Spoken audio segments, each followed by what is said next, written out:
आपको सीधे दिल्ली लिए चलते हैं, जहां पर भारत 24 का मंच सजा हुआ है। तमाम दिग्गज इस वक्त मौजूद हैं और भारत 24 के सीईओ और एडिटर इन चीफ की तरफ से क्या कुछ कहा जा रहा है, सुनाते हैं आपको। जो ईश्वर ने दे दिया, जो नरेंद्र मोदी अमित शाह ने दे दिया, उसे प्रसाद समझ के स्वीकार किया और अपने काम में लग गए मैंडेट को लागू करने में। जो है तो सत्ता के प्रति मोह जीरो जिसे कहते हैं। कार्यकर्ताओं के मन में भी एक्स्ट्रा एम्बिशन नहीं रहता इनका। कार्यकर्ता वही कहते हैं जो नेता कहता है आमतौर पे। अब उदाहरण लीजिए, जैसे उड़ीसा में गया पिछली बार, उड़ीसा धर्मेंद्र प्रधान, उनके पिताश्री का निधन हुआ था। मैं गया वहाँ पे, कार्यकर्ताओं ने कहा कि पिताश्री के मन में एक इच्छा थी अंतिम कि धर्मेंद्र प्रधान एक बार उड़ीसा के मुख्यमंत्री बन जाएं। गडकरी जी के लोगों से मिलते हैं तो उनके मन में होता है कि यार एक बार ये महाराष्ट्र के मुख्यमंत्री बन जाएं। लेकिन इनके कार्यकर्ताओं के मन में, इनके मन में ऐसी कोई एक्स्ट्रा एम्बिशन या ऐसी कोई होप नहीं है। और लोकप्रियता की बात मैंने कही, पिताश्री की बात चली वहाँ उनके, तो आपके पिताश्री का भी निधन हुआ कुछ समय पहले। मैं गया तो हरियाणा और राजस्थान के हजारों लोगों 10 दिन में वहाँ पे आए। तो मेरे लिए तय करना मुश्किल था कि हरियाणा के लीडर हैं कि राजस्थान के लीडर हैं। और फिर इनके घर पे चले जाइए, हर प्रांत का कार्यकर्ता इनके घर पे आपको मिलेगा, चाहे वो बंगाल का हो, बिहार का हो, मध्य प्रदेश का हो, उड़ीसा का हो। ये विचित्र स्थिति है। तो ऐसी विनम्रता के साथ इतनी लोकप्रियता और इतनी पावर को आप कैसे अकोमोडेट करते हैं, इसके लिए आप बधाई की और प्रशंसा के पात्र हैं। आप यहाँ पधारे, इसलिए हम आपका आभार व्यक्त करते हैं और आपको विश्वास दिलाते हैं कि राजस्थान के अलवर जिले में आप कायाकल्प करने का जो बीड़ा आपने उठाया है, जिले का अलवर बहुत उपेक्षित था 50 साल से 40 साल से, उसका बीड़ा आपने उठाया है। आपके उस अभियान में फर्स्ट इंडिया भारत 24 वो हमेशा आपके साथ हैं, आपके साथ खड़े रहेंगे जन कल्याण की योजनाओं में। Thank you so much. Thank you so much sir. JC sir, आपसे रिक्वेस्ट करूंगी आप मंच पर ही रुके। साथ ही साथ मैं इनवाइट करना चाहूंगी हमारे sister concern first India news के CEO and managing editor Pawan Arora ji को। साथ ही साथ हमारे CBO and strategic advisor Manoj जिज्ञासी से भी मैं रिक्वेस्ट करूंगी माननीय मंत्री जी के स्वागत के लिए एक बार जोरदार तालियां। और भूपेंद्र यादव जो कि बीजेपी के मिस्टर भरोसेमंद है, अलवर से आते हैं, जो भी जिम्मेदारी मिली बखूबी उन्होंने निर्वहन किया। बसंत गोयल से भी मैं रिक्वेस्ट करूंगी to please join them on stage. केंद्रीय मंत्री भूपेंद्र यादव का ये मंच स्वागत करता है।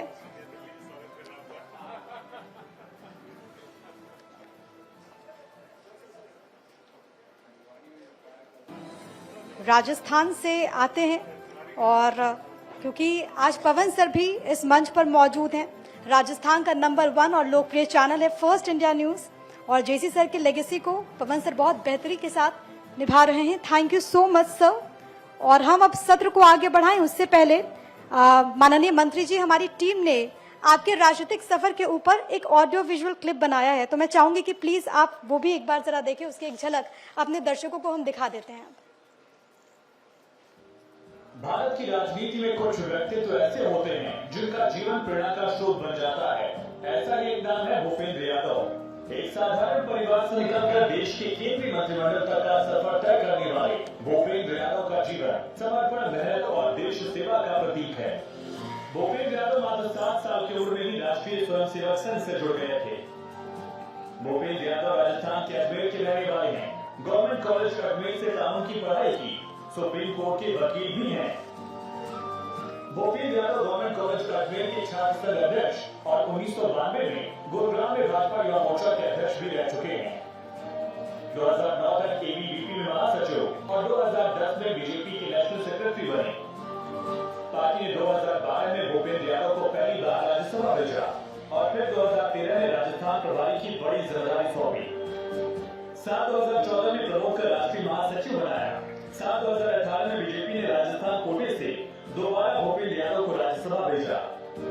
2024 में अलवर लोकसभा सीट से जीत हासिल की और मोदी 3.0 में भूपेंद्र यादव को पर्यावरण, वन और जलवायु परिवर्तन मंत्रालय का नेतृत्व करने का मौका मिला, जिसमें उन्होंने भारत की जलवायु नीतियों को वैश्विक मंच पर मजबूत करने में अहम योगदान दिया।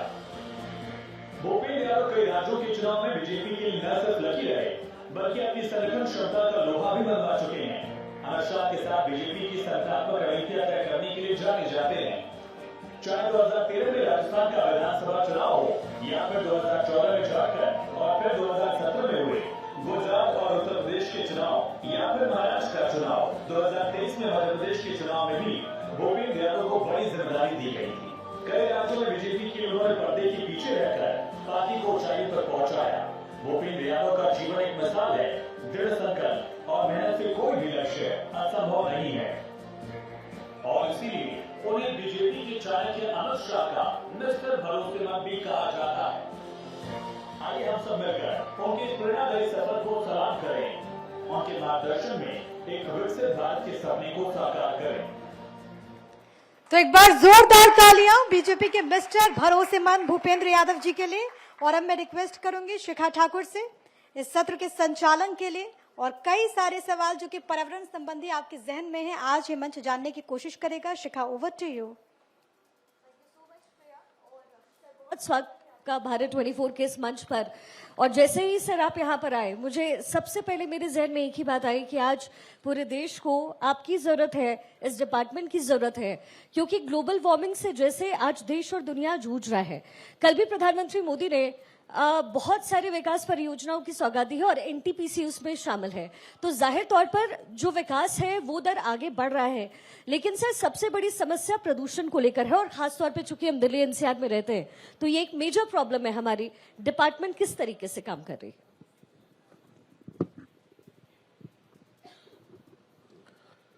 सबसे पहले तो आपको धन्यवाद और आपके टीवी को धन्यवाद कि उन्होंने विकसित भारत लीडरशिप समिट का आयोजन किया। और आपका जो प्रश्न है ये विकसित भारत से जुड़ा हुआ प्रश्न है, क्योंकि प्रधानमंत्री नरेंद्र मोदी जी की कल्पना में विकसित भारत में इकोलॉजी और इकोनॉमी दोनों स्ट्रांग होनी चाहिए। पर्यावरण की रक्षा होनी चाहिए, पर्यावरण के प्रदूषण पे नियंत्रण होना चाहिए जी। जो सबसे बड़ा कारण है कि हम एक ऐसे दौर में रह रहे हैं जो एनर्जी बेस्ड सोसाइटी हमारी है।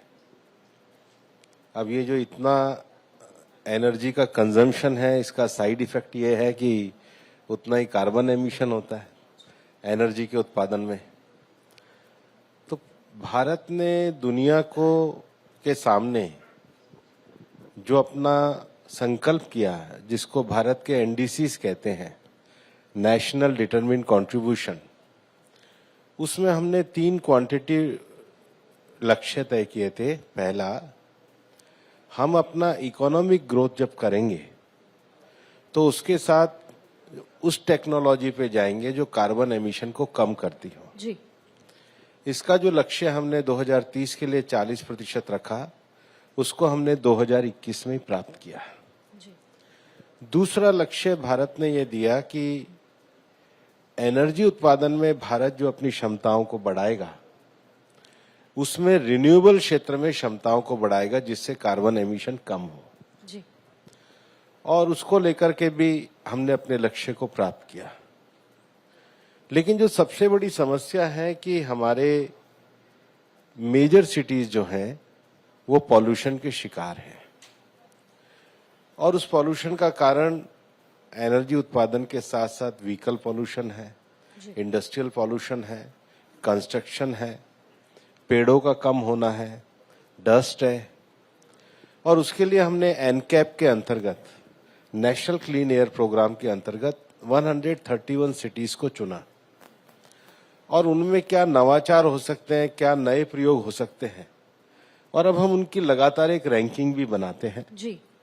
और जो भारत सरकार के अलग अलग मंत्रालयों की योजना चलती है, चाहे हमारा ट्रांसपोर्ट डिपार्टमेंट हो, कंस्ट्रक्शन के लिए रोडवेज हो, अर्बन प्लानिंग हो, इन सबको कोऑर्डिनेट करके 16 मंत्रालयों को कोऑर्डिनेट करके उनकी स्कीम का जो स्टॉप गैप अरेंजमेंट है उसके द्वारा हम शहरों के पॉल्यूशन सुधारने में लगे हुए हैं। लेकिन शहरों को हरा भरा बनाने के लिए प्रधानमंत्री जी ने एक बड़ा अभियान भी दिया है, एक पेड़ माँ के नाम। और अपने अपने शहर में अगर सब एक एक पेड़ अपनी माँ के नाम पे लगाएंगे, तो ये मैं इसलिए कह रहा हूं कि यही समय है पेड़ लगाने का। 5 जून को स्वयं प्रधानमंत्री जी ने दूसरी बार इस वृक्षारोपण का कार्यक्रम दिल्ली रिज पे किया ही है। जी। हमारे सामने स्वामी जी बैठे हैं, वो तो पेड़ लगाने के प्रति पूरे जुनून की तरह काम करते हैं। तो सब मिलकर के पेड़ लगाइए, धरती माँ को हरा भरा बनाइए और प्रदूषण को कम भी कीजिए। बिल्कुल, सबके सहयोग की जरूरत है किसी भी राष्ट्र निर्माण में। सर, दिल्ली एनसीआर के प्रदूषण की जो बात होती है और जो हालिया जो अभी रिपोर्ट आई है, ये काफी ज्यादा अलार्मिंग है।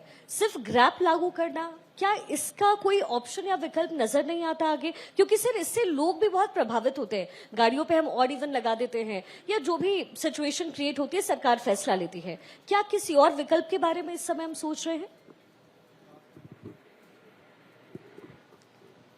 ग्रैप सिर्फ नहीं होता है। ग्रैप का क्या अर्थ है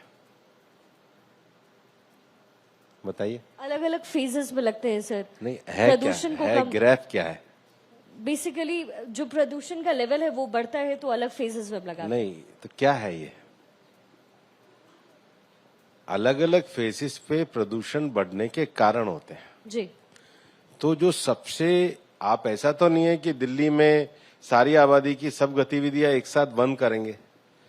तो पॉल्यूशन में जिन गतिविधियों का कंट्रीब्यूशन ज्यादा है उनको पहले बंद किया जाता है। स्टेज 1, स्टेज 2, स्टेज 3 किया जाता है। ये एक तरीके से ग्रेटर रिस्पांस है एक्शन प्रोग्राम का। तो ग्रैप लगाना ये पूरा एक साइंटिफिक तरीके से सिस्टम को तय किया है कि दिल्ली में किन गतिविधियों को प्राथमिक स्तर पे तुरंत बंद किया जाएगा, फिर सेकंड स्तर पे, थर्ड स्तर पे।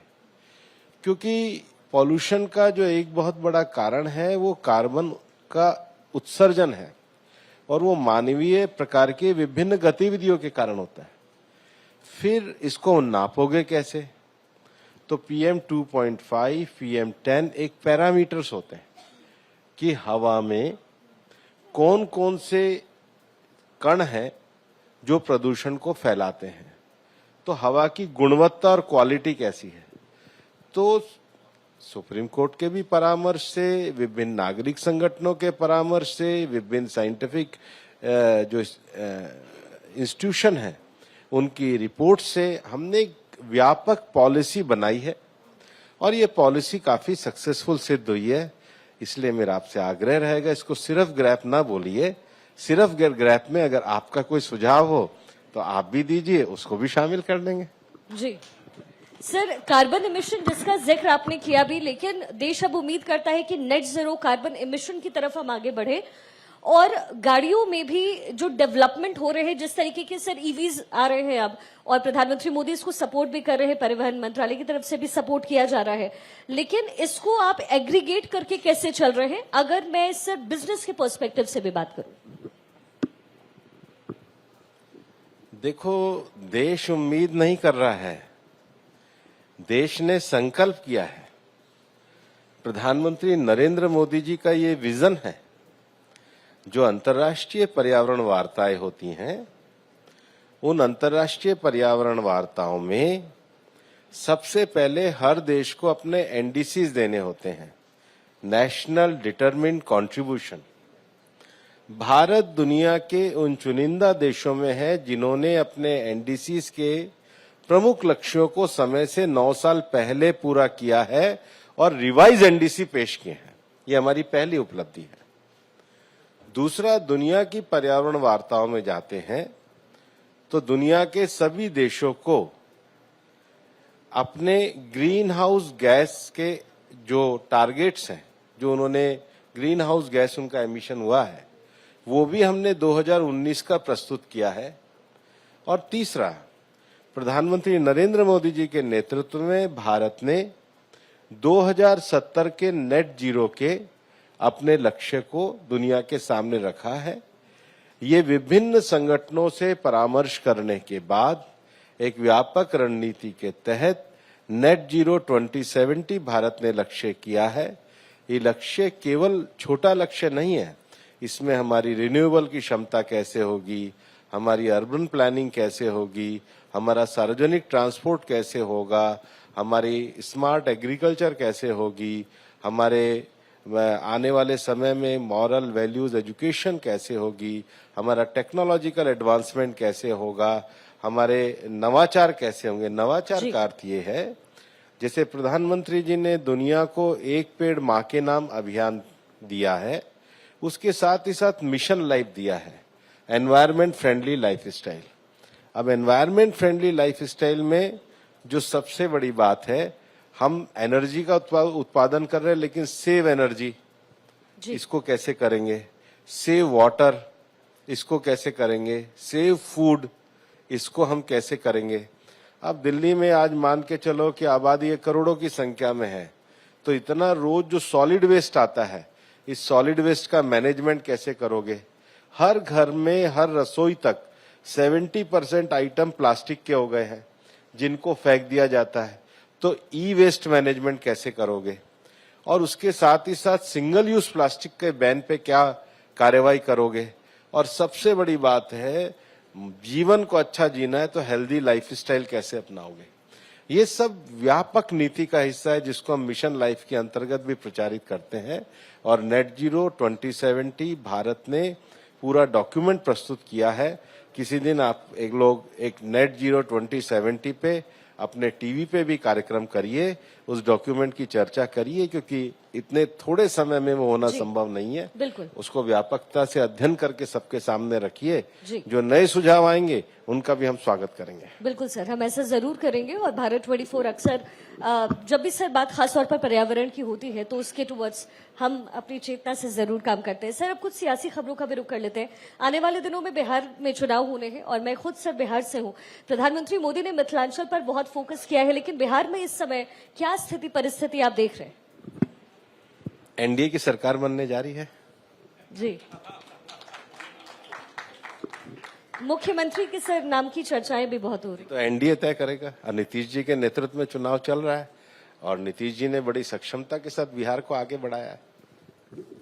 बिल्कुल सर। और नीतीश कुमार लेकिन खुद कह रहे हैं, उनका परिवार कह रहा है, जो विपक्षी पार्टी है वो भी कह रही है कि नीतीश कुमार ही चीफ मिनिस्टर बनेंगे। अभी एनडीए के नेता हमारे वहाँ नीतीश जी हैं और एनडीए के नेतृत्व में हम सरकार चुनाव लड़ेंगे और सरकार बनाएंगे। जी सर, जिस जंगल राज को लेकर के सवाल उठाए जाते थे, बीजेपी ने भी जोरदार तरीके से जंगल राज को लेकर के सवाल उठाए, लेकिन हालिया जो घटना है जो बिहार में हो रही है वो वाकई चिंताजनक है। अब विपक्ष आप पर भी आरोप लगा रहा है, एनडीए सरकार पर आरोप लगा रहा है कि आप में और हम में क्या फर्क है और किस आधार पर आप वोट की बात कर रहे हैं। आप क्या समझते हैं विपक्ष हमारी तारीफ में कसीदे पड़ेगा? लेकिन विषय ये नहीं है। विषय ये है कि आरोप लगाने वाले लोग कौन हैं, आरोप लगाने वालों का इतिहास क्या है, आरोप लगाने वालों की क्रेडिबिलिटी क्या है, आरोप लगाने वालों की सोच क्या है। उनकी सोच छोटी है, उनकी विरासत खराब है, उनकी नीयत ठीक नहीं है, उन पे बिहार की जनता का विश्वास नहीं, इसलिए उनके आरोप भी झूठे हैं। एनडीए से संगठित होकर के चलती है, लेकिन आपके जो अपने सहयोगी दल हैं उनमें भी रसाकशी का माहौल इस समय टिकट्स को लेकर के और नंबर ऑफ सीट्स को लेकर के सर नजर आ रहा है। क्या ये सच है? ये झूठ है। लेकिन सर आपके सहयोगी तो सामने आकर के कह रहे हैं, आप तो झूठ कह रहे हैं सर, लेकिन चिराग पासवान है, जीतन राम मांझी है, वो तो सामने आकर के कह रहे हैं, भले आप इसको झुठला। सब हमारी सरकार का हिस्सा है, सब मिलकर के बिहार का विकास कर रहे हैं। किसी ने भी बिहार के विकास से असहमति बताई हो तो स्टेटमेंट में आपका जवाब दूंगा। तो सर ये भी कहा जा रहा है कि चिराग पासवान जो सीटों के बारे में बात कर रहे हैं, अपनी सरकार पे जो सवाल उठा रहे हैं, ये एक रणनीति हो सकती है शायद उनकी या फिर बीजेपी की भी। क्या आप सहमत है? आप मुझसे बात कर रही हैं, कोई बुराई है? बताओ, कोई बुराई है? बात करने में क्या बुराई है? बात तो करते ही हैं सब लोग, सब एक साथ चल रहे हैं, एक स्वर से चल रहे हैं। प्रधानमंत्री नरेंद्र मोदी जी के नेतृत्व में चल रहे हैं। ऐसे ही चला जाता है राजनीति में। सर आप तो बिहार को समझते हैं, पिछले 2 बार के चुनाव में आप प्रभारी बनाए गए। इस बार बिहार में सर कैसे क्या आप महसूस कर रहे हैं, क्या अलग है इस बार? नीतीश कुमार, उनके स्वास्थ्य की भी सर चर्चा होती है। इस बार रणनीति में क्या बदलाव? एक तो वोटर लिस्ट वाला तो सर आया ही है जो इलेक्शन कमीशन की तरफ से, इसमें भी विपक्षी पार्टी आप पर आरोप लगा रही है, कह रही है आपकी रणनीति है। ऐसा है कि विपक्ष की पार्टियों में कांग्रेस पार्टी ने इलेक्शन कमीशन को ज्ञापन दिया और उन्होंने हम पे आरोप लगाया कि भाई मतदाता सूचियों की समीक्षा होनी चाहिए। अब कांग्रेस की मांग पे इलेक्शन कमीशन ये जो मतदाता सूचियों की समीक्षा करा रहा है, तो अब इनको आपत्ति क्या हो रही है? इन्होंने तो रिटर्न में दिया है कि इसकी समीक्षा करो।